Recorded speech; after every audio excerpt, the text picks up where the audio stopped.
O Ceará, nessas 2 últimas rodadas, ele reverteu o que se desenhava uma curva negativa, porque vinha de 3 derrotas.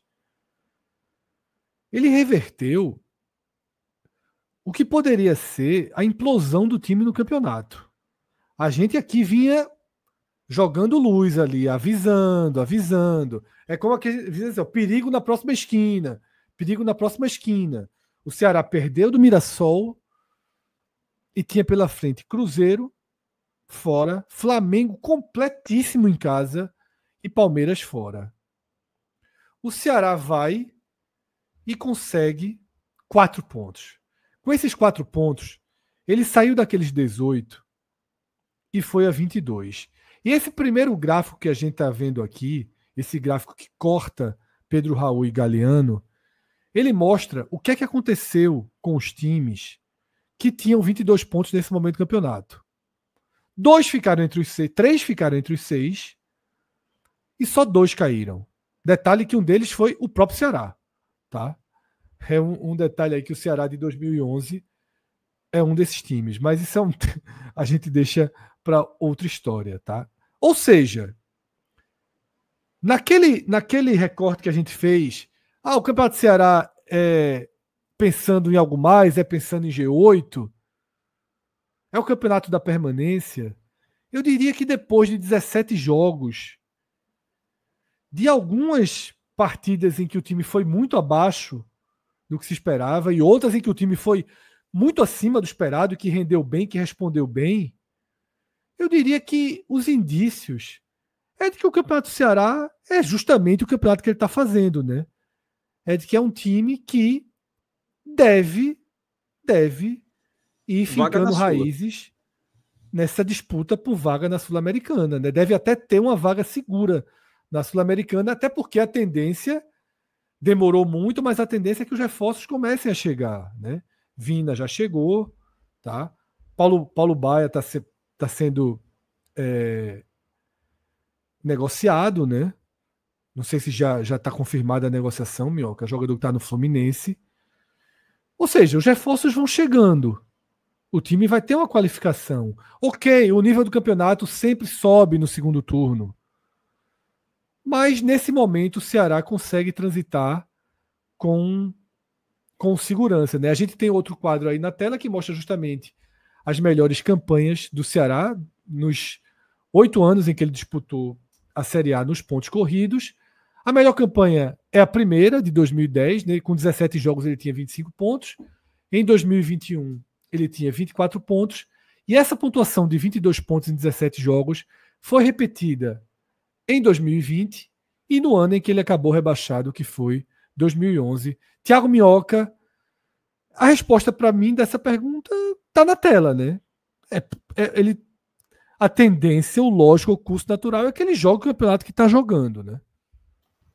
Fred, eu vejo por aí, mas, por exemplo, ontem no jogo do Flamengo, eu acho que foi um pouco do que é o Ceará dessa Série A, porque, assim, o Ceará é uma equipe focada dentro de campo, tem lacunas. Por exemplo, ontem voltou Marlon, né, para assumir a titularidade. Marcos Vitor tinha jogado muito contra o Cruzeiro e muita gente imaginou, eu mesmo tinha comentado isso ao longo da semana, que seria melhor Marcos Vitor se manter na titularidade.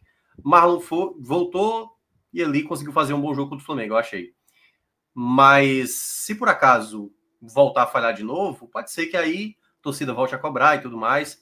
A grande questão é porque ontem no jogo do Flamengo, por incrível que pareça, daria para o Ceará ter virado o jogo. Só que não tinha peça no banco.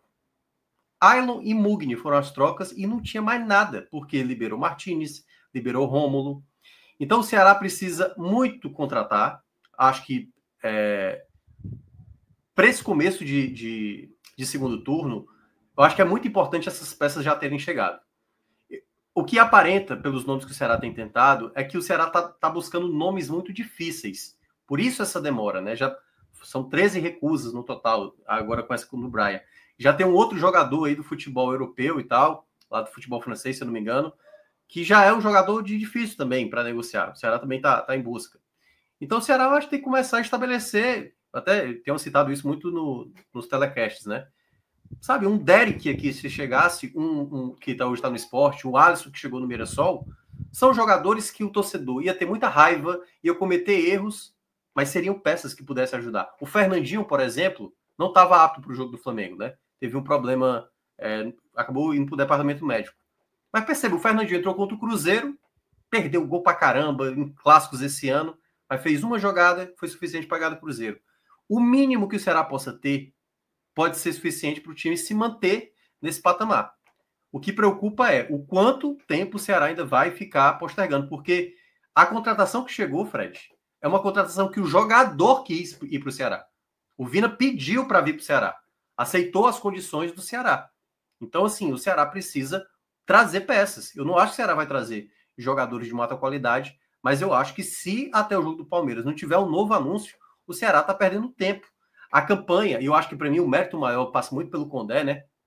O Condé conseguiu fazer nesses 2 jogos um time que tem foco, um time que não se perde dentro de campo. Será como é que fala? O jogo do Corinthians, por exemplo, foi um jogo que o Corinthians não estava fazendo nada. Um erro ali do Marlon acabou custando a derrota. Então, assim, o Ceará vai ter dificuldades. O Ceará pode de novo voltar para uma situação de cuidado, perigo logo na esquina. Porque o Ceará não tem capacidade de ter um leque de opções. Então o Ceará ele conseguiu em momentos chaves da temporada, né? Ali na Copa do Nordeste, tanto que está na semifinal, na própria Copa do Brasil foi eliminado pelo Palmeiras, mas aí também não se pesa tanto. No Campeonato Cearense, quando foi campeão, nos momentos chaves do Campeonato Brasileiro, na largada, aproveitou muito bem. No momento mais delicado, ganha o Clássico. E quando tudo imaginava que o negócio poderia piorar, ganha do Cruzeiro e empata com o Flamengo. Então, assim, o Ceará consegue dar boas respostas em momentos chaves do campeonato. Mas o Ceará tem que ter cautela máxima, porque alguma situação que possa mudar ali o panorama, isso gera, obviamente, uma pressão maior. O lado bom do Ceará é porque tem essa galera da parte de baixo, ali do Grêmio para baixo, todo mundo está jogando, mas muito pior do que o Ceará, mas muito pior. Você vê o Grêmio dentro de campo, o Vasco dentro de campo, o Santos dentro de campo, o Fortaleza dentro de campo, o Vitória, todo mundo tem uma dificuldade gigantesca para fazer o que o Ceará faz, por exemplo. Concentrado, jogadores pontuais como Dieguinho, William Machado, Mugni, Pedro Raul. Essas outras equipes não têm, sei lá, um quinteto assim que é estável, sabe? Tem uma regularidade em boa parte dos jogos do que o Ceará fez até agora nesse primeiro turno. Então, eu acho que o campeonato do Ceará, de fato, é ali do meio para baixo, pode ser do meio para cima, se conseguir trazer peças que possam acrescentar nesse sentido. Porque o Vina, por exemplo, apesar de boa parte da torcida ter ficado animada com a chegada dele, ele é um jogador muito mais de uma qualidade do que propriamente, que a gente não sabe ainda, uma questão física, se ele vai conseguir, né, de fato, acrescentar ao longo do campeonato. Então, eu ainda tenho dúvidas quanto ao Ceará. Eu acho que o Ceará, nesse exato momento, se coloca ali em boa parte do que você trouxe aí do patamar da maioria das equipes que tiveram essa pontuação. Do 10º ao 14º, acho que seria hoje mais ou menos o campeonato do Ceará. Uma vaga de Sul-Americana, eu acho que esse é o ponto. Não acho que para G10 nesse momento, pode ser que sim, porque vai depender das outras equipes, o Ceará possa se colocar nesse patamar de um favorito para ser G10. E Libertadores, mais ainda, acho que uma situação mais difícil. Mas é um campeonato hoje onde o Ceará, para mim, demonstra uma regularidade que é fundamental para fazer a campanha que está fazendo. É dessa forma que eu vejo. E quando a gente estava lá no começo do programa, que eu disse, depois eu vou falar, eu acho que o Ceará seria um dos times que eu colocaria numa projeção e no foco de Sul-Americana. Eu não consigo ver o desenvolvimento para virar um G8. Tá? Porque eu também não consigo ver o movimento de mercado ou inquietações mesmo de mercado para ter essa qualificação necessária para esse crescimento, né, e ficar entre as 8 equipes do campeonato. Aqui, como a gente está vivendo, eu sempre explico isso, um momento com muita diferença de jogos entre os participantes, a gente começa a puxar alguns recortes, já que o fim do primeiro turno está se aproximando, de uma lógica de fim de turno, de pontuação do fim de turno, com 19 rodadas. Tá? Se o Ceará perdeu os 2 jogos, tá? Ele tem o jogo contra o Palmeiras e ficou o jogo do Fluminense em aberto. Se ele não somar mais nada com esses 22 pontos, ele já tem um cenário em que apenas 26% das equipes caíram, tá? Se ele somar mais um ponto, tem uma distorção aí, vocês estão vendo na tela essa distorção, ele vai para o cenário que 6% das equipes caíram. E se ele ganhar um jogo, ele vai para o cenário em que 19% das equipes caíram, o que mostra um pouco o quanto essa pontuação do Ceará, não só para agora, para 17 jogos realizados, tá? Mas até mesmo se vier uma outra sequência negativa imediata, se fechar o turno com esses 22, eles já foram suficientes para limpar aquela projeção de 18 ou 19 que a gente passou a fazer depois que perdeu do Mirassol, tá? Lembra que a gente falou, ó, 21, 22 pontos é seguro. A gente contava que venceria o Mirassol e que poderia arrumar um empate nesse corredor polonês. Os 22 pontos vieram em outra ordem, né? Se vier mais ainda agora, melhor, obviamente, para o Ceará, tá? E aqui eu trago um quadro interessante. O desenvolvimento do Ceará ao longo das rodadas. E aí, nem conta que ele não jogou do Fluminense, tá? Mas como também não conta para os outros, fica um pelo outro. O Ceará, nesse momento do campeonato, pela segunda vez, assim como na 13ª rodada, tem sua maior distância para o Z4. Tá? São 7 pontos para o Z4. Ou seja, esse gráfico que a gente tira do nosso Power BI é um gráfico que a gente raramente utilizava aqui. Acho que a gente nunca utilizou aqui. Essa semana eu utilizei pela primeira vez na Série B e resolvi trazer aqui para a Série A. Tá? Esse quadro, ele mostra essa margem de segurança, né? O que a gente fala na teoria, nos jogos, na percepção técnica de resultados, eu acho que a resposta é muito significativa nesse quadro que a gente está vendo, né? Eu acho. Eu acho que aí é onde, como eu estava dizendo, né? Momentos chaves onde o Ceará parece que o negócio vai complicar e o Ceará consegue fazer um grande jogo, um jogo determinante. Né? Veio o clássico, ganha o clássico. Veio o Cruzeiro, um jogo que todo mundo dava como derrota fácil, né? Se uma derrota. Que é aquela baixa ali, né, Minhoca? Aquela baixa ali. Tinha 6 de vantagem, cai para 4 pontos na 15ª e 16ª rodada. Vai chegar o risco, vai chegar a red zone. Ganhou do Cruzeiro. E aí, exato. E aí consegue esse resultado. Porque quando a gente olha ganhou assim. Ganhou um fôlego demais ali, viu? É porque, assim, todo mundo, de uma certa forma, consegue um resultado inesperado em um determinado momento do campeonato. Sempre tem um resultado inesperado. Tipo, o Santos ganhando o Flamengo, né? Enfim, cada um consegue um resultado, assim, tirando um pouco da lógica. Nesse caso, para o Ceará, além de ter tido uma distância, no momento certo em que as equipes tropeçam, o Ceará vai lá e consegue o resultado. E eu acho que essa é a atuada do Ceará. Eu acho que o Ceará vai acabar... Eu ainda não sei se o Ceará vai ficar tranquilo até o final do campeonato, ou se o Ceará vai sempre permear nesse meio.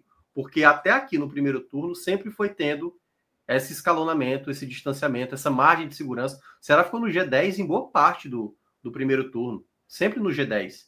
E aí foi, né, conseguindo ali ter momentos importantes, mesmo tendo jogos. Porque até hoje foi engraçado que falou assim, pô, se o Ceará tivesse ganhado do Corinthians, se tivesse conseguido um empate em casa diante da equipe do Atlético Mineiro, que não seria exagero, o Ceará poderia estar numa situação até mesmo parecida com a do Mirassol. Essa é a grande diferença às vezes. Só que às vezes a gente olha também o futebol do Ceará, quando você vê um contexto, vai pegar um adversário mais frágil, aí o Ceará não joga tão bem assim.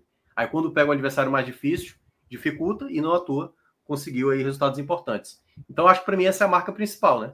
É o time que consegue ter sempre uma margem de segurança. Na hora que o negócio aperta, parece ativar ali um modo que já de novo dá uma folga, dá uma gordura para a equipe ter uma tranquilidade. Agora resta saber se vai conseguir implementar isso no segundo turno, porque boa parte daqueles jogos lá no começo do Brasileirão, que foram em casa, vão ser fora. Sport fora, acho que só o Juventude é em casa, né? Boa parte, o Vasco é fora, o Grêmio é fora. Mas o Red Bull Bragantino deu uma mudada. O Red Bull Bragantino que é agora, o jogo da estreia, já é um time que né? perdeu o eixo. Né? Mas enfim, vamos ver. Eu acho que o Ceará tem dado bons sinais ao longo da temporada, que não se perde assim por completo. Fazendo até uma analogia aí com o boxe, eu acho que o Ceará aprendeu demais a assimilar os golpes. vai para as cordas, sabe apanhar, e quando você pensa que vai bambear para cair, ele arruma, se levanta e tá ali, ó, tô aqui. Porque o que a gente sempre imaginou que talvez esse Ceará, pelo elenco montado, que era um elenco muito mais operário do que de desenvolvimento de um futebol propositivo. Então, a gente e curto, como o Minhoca bem lembrou, do banco do último jogo. Então a gente imaginava que talvez numa sequência dessa de resultados negativos começasse a bater aquela crise interna de opa, batemos no teto e agora talvez a realidade do nosso elenco esteja chegando. E o Ceará sempre consegue tirar uma resposta de onde você não imagina. Totalmente, tá? Dessa forma a gente fecha a nossa análise do Ceará, tá?